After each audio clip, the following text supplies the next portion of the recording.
Cela fait 8 mois que les théâtres et toutes les scènes de France sont fermés au public ou partiellement ouverts entre 2 confinements. Des mois sans voir le bout du tunnel pour ces artistes et techniciens qui préparent des spectacles sans savoir quand ils seront joués. S'il te plaît, ouais. Léger, allège. Après avoir ignoré le monde culturel lors de précédentes allocutions, hier soir, Emmanuel Macron a pris soin de ne pas commettre la même erreur.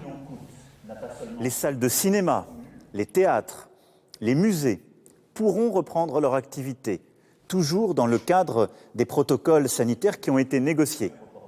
Les salles de spectacle devront attendre le 15 décembre pour pouvoir accueillir du public, avec un nombre de spectateurs restreint et à condition que le virus circule moins.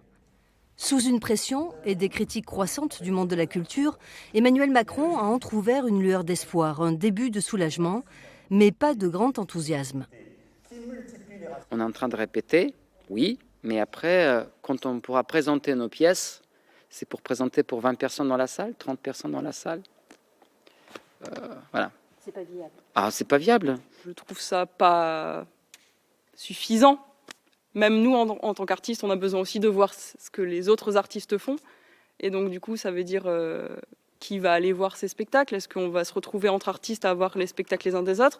Quel va être le public aussi dans ces 25 personnes dont parlait Mithia, par exemple? Pour la culture, urgent. Ces derniers jours, plusieurs pétitions et des lettres ouvertes avaient été adressées au président de la République.